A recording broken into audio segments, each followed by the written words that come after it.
Hey guys, thank you for watching the SlatRock channel. Hey guys, can you imagine hearing or seeing the name Benoit in WWE again? Or can you imagine a guy with a last name Benoit being invited to SmackDown? All of this is actually true. Chris Benoit had another son, David Benoit, who was invited to SmackDown by Triple H. Want to know more? Check out our other video, 13 WWE wrestlers you didn't know had kids in the industry, by clicking the card at the upper right-hand corner or check it in the description. But first, here are the top 10 WWE superstars responsible for famous wrestling ideas. Number 10. Money in the Bank, Chris Jericho. The concept for the Money in the Bank match was introduced in March 2005 by Chris Jericho. Jericho then pitched the idea to Raw general manager Eric Bischoff, who liked it and promptly began to book the match for WrestleMania 21. Reality, however, is a little different. Chris, in fact, approached Vince McMahon with the idea. During his conversation with Vince, Jericho originally suggested that the winner be given a title shot the very next night on Raw. However, it was Vince who added the 12-month rule. Jericho came up with the idea so that he, alongside fellow upper mid-carders like Chris Benoit, Kane, Shelton Benjamin, and Christian, would always have a fallback option heading into the biggest show of the year. This concept was a big hit with the fans and was one of the great creations of recent times. Number 9. Elimination Chamber, Triple H. Before the introduction of the Elimination Chamber match, WWE only promoted 2 matches in a caged environment: the Steel Cage and the Hell in a Cell match. In 2002, Triple H announced his new creation to WWE management. He came up with a match type that combined elements you would see in A. Hell in a Cell matches, B. Royal Rumble matches, C. Survivor Series matches, and finally, WCW's War Games. Now, let's see. 1. The concept of the countdown timer and time intervals were taken from the Royal Rumble and War Games matches. 2. The large, enclosed cage format was taken from both Hell in a Cell and War Games. 3. And finally, the elimination process from the Survivor Series contest. The idea was an instant success. Former WCW president and then Raw general manager Eric Bischoff formally announced the creation of the Chamber during the October 21 edition of Raw and scheduled the match to feature participants from the Raw brand roster at the 2002 Survivor Series. There have been 20 Elimination Chamber matches in WWE since its inception in November of 2002. The game has competed in no fewer than 6 of them over the course of his career, more than any of his contemporaries. He's also won 4, eliminating 7 opponents. Number 8. The List of Jericho, Jimmy Jacobs. Ever since he debuted in 1999, Y2J's screen persona has remained fresh thanks to his unmatched ability to reinvent himself with each new angle. The savior of the WWE, Chris Jericho, was surprisingly not the one behind the List of Jericho concept. In fact, it was the brainchild of former ROH star Jimmy Jacobs, who now works for WWE as a writer. Although Chris may not have conceived the idea, it's hard to imagine anyone else on the roster getting it over with quite the same success. I guess that's why he's called the best in the world at what he does. Number 7. Inferno Matches, Paul Bearer. Following WrestleMania 14, a unique match between Kane and The Undertaker took place at Unforgiven 1998, intended to give Kane an advantage. The brainchild of Paul Bearer, the Inferno match was, perhaps, the most dangerous contest in WWE history. Set in a ring engulfed in flames, the bout had one objective: set your opponent on fire. The match is so dangerous that there have only been 4 since its inception, all of which featured the demonic Kane. Although dangerous, the Inferno match has its own stature among WWE fans. Number 6. Bray Wyatt, Dusty Rhodes. Bray Wyatt's spectacular transformation from Nexus crony Husky Harris to the Eater of Worlds is quite remarkable. Bray Wyatt, aka Husky Harris, aka Wyndham Lawrence Rotunda, was unhappy when fans crapped on his Husky Harris character. The American Dream Dusty Rhodes made a pledge to change his character, and while working with Rotunda, he came up with the Bray Wyatt character. In an interview with ESPN, Wyatt said, "The character Bray Wyatt began with my real-life lunacy. I've always been an against-all-authority kind of child. I was a big fan of Rage Against the Machine. They were a big influence on my life as a child. So, when I started working with Dusty Rhodes, I began losing my mind on a very real level. I became obsessed with this character. In developing what would be his current character, WWE Hall of Famer Dusty Rhodes convinced Wyatt to go to jury duty as the character in order to get used to performing as him. I was going to jury duty in my hometown, and Dusty made me go to jury duty as Bray. Dusty told me, "This is the perfect exercise. Become Bray." I literally went to jury duty as Bray Wyatt. I was so immersed in the character that I didn't break once. Thanks to the late great Dusty, we have a cult leader in WWE. However, for every Dusty Rhodes, we have a Vinnie Mac who is there to destroy characters.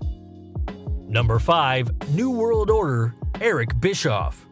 The NWO storyline was an idea created by WCW Executive Vice President Eric Bischoff, whose inspiration for the angle came after attending New Japan Pro Wrestling's Battle Formation show at the Tokyo Dome on April 29, 1996. The show's main event was between New Japan Pro Wrestling's Shinya Hashimoto versus Union of Wrestling Forces International's Nobuhiko Takada. The management of both these wrestling promotions came up with an invasion angle where UWFI would invade New Japan Pro Wrestling, or NJPW.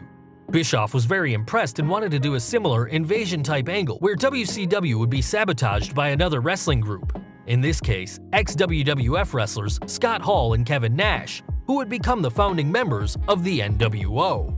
Although the idea was an inspiration from Japan, Eric Bischoff transformed the NWO into one of the most influential forces of the mid to late 1990s success of WCW, and was instrumental in turning mainstream North American professional wrestling back into a more mature, adult-oriented product, and became the main driving force behind WCW topping WWF in the Monday Night Wars.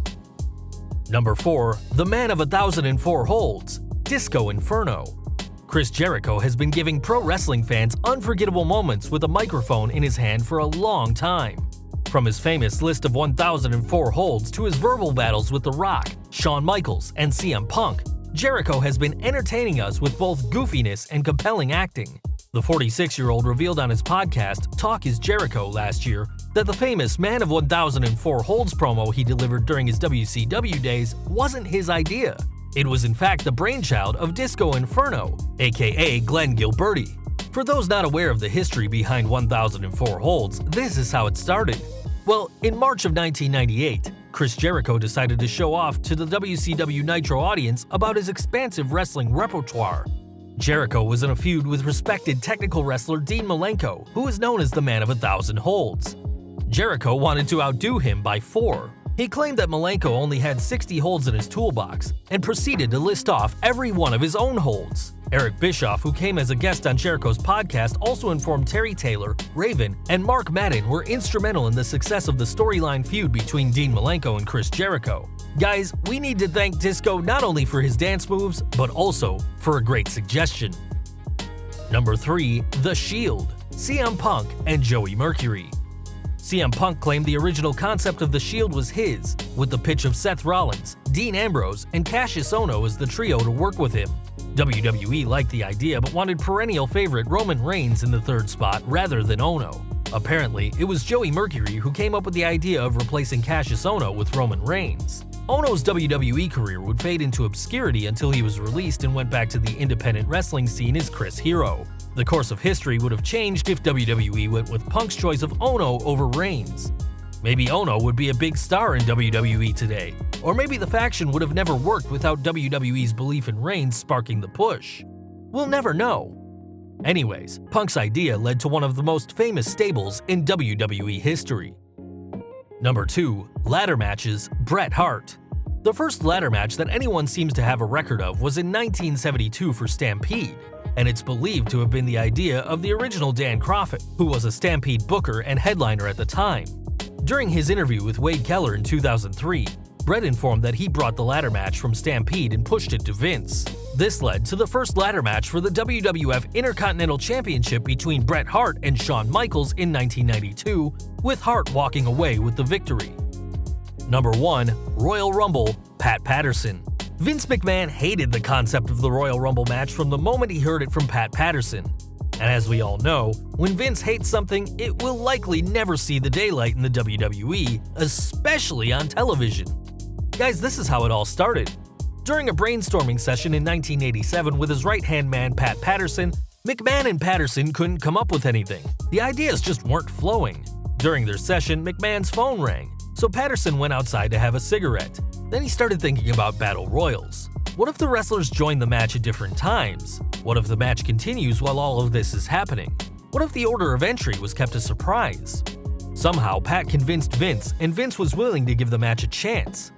They would try out the strange idea at a real show in front of real WWE fans. No cameras, no TV broadcasts. There would be just 12 wrestlers competing as opposed to the 30-man in modern-day Royal Rumbles. The audience in St. Louis was unimpressed, and McMahon himself had written off the Royal Rumble as a flawed concept. But a meeting to plan a WWF TV special unexpectedly brought the idea back to life, for good. McMahon was working closely with Dick Ebersol, who partnered with Vince to produce Saturday night's main event on NBC. Once again, during their brainstorming, they couldn't come up with anything for the main event, and out of desperation, Vince yells, "Pat, tell Dick about your stupid idea for that battle royal." Pat replies, "First, it's not stupid, I think it's a good idea. I think it's a great idea." Ebersol loved the concept right away. He immediately imagined the drama of the clock ticking down on screen, and the audience's anxious anticipation of who was going to enter the ring next being played out every 2 minutes. They came up with the name Royal Rumble. As they say, the rest is history. Well guys, that's our list. Can you think of any other amazing wrestling concepts that were thought up by unlikely wrestlers? Leave us a comment below and let us know. Hit that bell icon to get notified every time we post a new video. If you like this video, don't forget to hit that subscribe button. You can follow us on Facebook, Twitter, and Google+. And as always, thanks for watching.